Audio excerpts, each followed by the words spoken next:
چند سال کی ننھی سکینہ اپنی توتلی زبان میں اپنے چچا حضرت عباس علمدار کے پاس حاضر ہو کر کہنے لگیں، اے چچا، دیکھتے نہیں میرے بھائی ننھے علی اصغر کے ہونٹ اور زبان کیسے پیاس سے خشک ہیں۔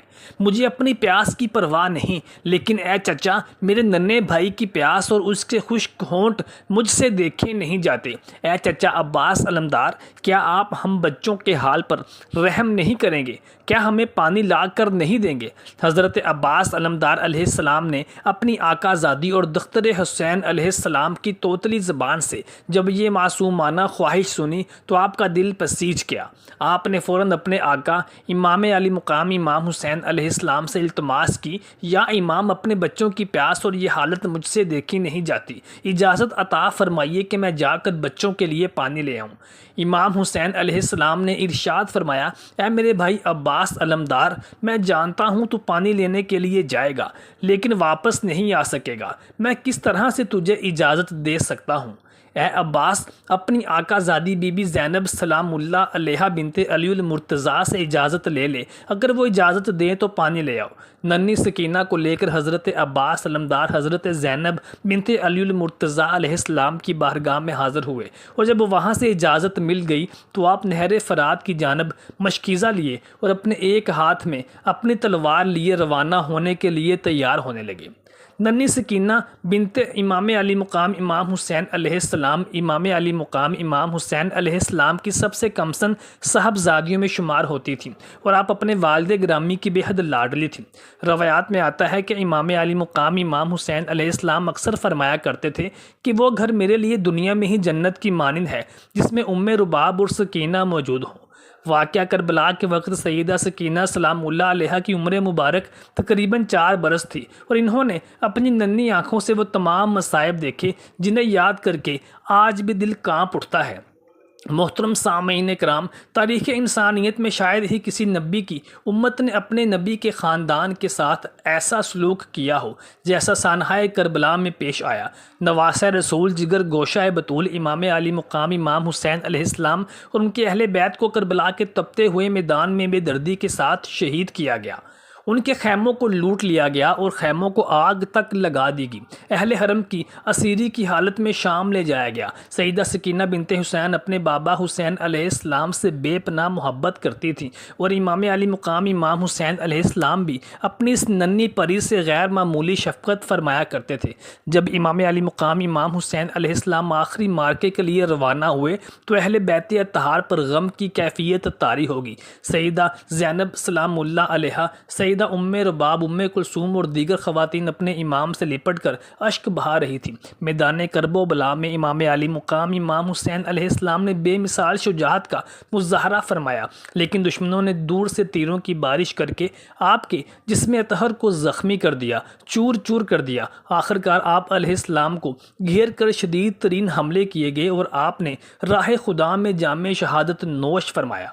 روایات میں آتا ہے کہ اس وقت فضا پر ایک عجیب کیفیت طاری ہو گئی تھی۔ ادھر ننھی سکینہ بنت حسین علیہ السلام بار بار اپنے بابا حسین علیہ السلام کو یاد کر کے روتی، ان کو پکارتی، ان کے قریب جانے کی کوشش کرتی تھی، مگر ظالم انہیں دھکے دیتے اور دور ہٹاتے رہتے۔ پھر وہ وقت آیا جب تمام اہل بیت کو قیدی بنا لیا گیا۔ اس سے پہلے پیاس کی شدت نے خیموں میں موجود بچوں کو بے قرار کر رکھا تھا۔ ننھی سکینہ بنت حسین اپنے ننھے بھائی علی اصغر علیہ السلام کی بے قراری دیکھ کر اپنے چچا حضرت عباس علمدار علیہ السلام کے پاس حاضر ہوتی تھیں اور پانی کی درخواست فرماتی تھیں۔ حضرت عباس علمدار علیہ السلام نے امام علی مقام امام حسین علیہ السلام سے اجازت لے کر نہر فرات کا رخ اختیار کیا۔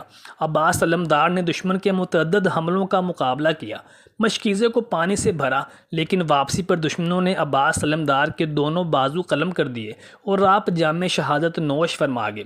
سیدہ سکینہ بنت حسین اپنے بابا حسین علیہ السلام کے پاس بیٹھ کر بار بار پوچھتی تھی کہ چچا عباس ابھی تک پانی لے کر کیوں نہیں آئے؟ امام علی مقام امام حسین علیہ السلام کی آنکھوں میں آنسو دیکھ کر ننھی سکینہ سمجھ گئیں کہ ان کے چچا اب کبھی بھی واپس نہیں آ سکیں گے۔ پھر جب حضرت علی اصغر علیہ السلام کی پیاس ناقابل برداشت ہو گئی تو امام عالی مقام امام حسین علیہ السلام اپنے 6 ماہ کے اس لخت جگر کو لے کر میدان کربلا میں تشریف لائے اور دشمنوں سے چند قطرے پانی کے اس ننھے علی اصغر کے لیے درخواست فرمائی، مگر جواب میں ایک تیر چلایا گیا جس نے حضرت علی اصغر علیہ السلام کی گردن کو زخمی کر دیا۔ امام عالی مقام امام حسین علیہ السلام نے صبر و رضا کا مظاہرہ فرماتے ہوئے اپنے رب کی بارگاہ میں عرض کیا، اے میرے پروردگار، میں تیری رضا پر راضی ہوں، تو بھی مجھ سے راضی ہو جا۔ تمام شہادتیں وقوع پذیر ہو جانے کے بعد اہل بیت اطہار کو اسیری کی حالت میں شام لے جایا گیا اور قید خانوں میں رکھا گیا، زنجیروں میں جکڑ کر رکھا گیا۔ شیعہ روایات میں بیان کیا جاتا ہے کہ جس شام کربلا کے اس قافلے کو امام زین العابدین علیہ السلام اور سیدہ زینب بنت علی المرتضیٰ علیہ السلام کی معیت اور قیادت میں یزید کے سامنے پیش کیا گیا تو یزید بدبخت نے جان بوجھ کر خاندان رسالت مآب کے ان پھولوں کو انتظار کروایا اور کہنے لگا کہ یہ میرے آرام کا وقت ہے، میں صبح اس قافلے سے ملاقات کروں گا۔ یزید بدبخت نے ان نفوس قدسیہ کی بے ادبی کی اور رات بھر یزید بدبخت کے حکم سے خاندان رسالت کے ان نفوس قدسیہ کو یزید کے قید خانے میں زنجیروں میں جکڑ کر رکھا گیا۔ روایات میں یہ بھی بیان کیا جاتا ہے کہ اسی رات سیدہ سکینہ بنت حسین اپنے بابا حسین علیہ السلام کی یاد میں شدت سے رونے لگی۔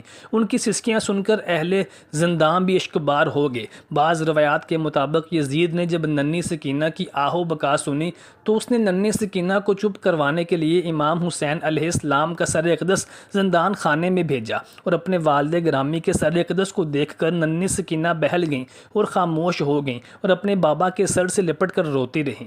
کہا جاتا ہے کہ مسلسل صدمات، جدائی اور مصائب نے اس ننھی شہزادی کے نازک دل پر ایسا اثر ڈالا کہ وہ اسی حالت میں دنیا سے رخصت ہو گئیں۔ سیدہ سکینہ سلام اللہ علیہا کی مظلومیت آج بھی اہل ایمان کے دلوں کو غمگین کر دیتی ہے اور واقعہ کربلا ہمیں صبر، وفا، قربانی اور حق کے لیے ثابت قدم رہنے کا درس دیتا ہے۔ محترم ساتھیوں، آپ سے گزارش ہے کہ کمنٹ سیکشن میں لبیک یا حسین ضرور لکھیے گا۔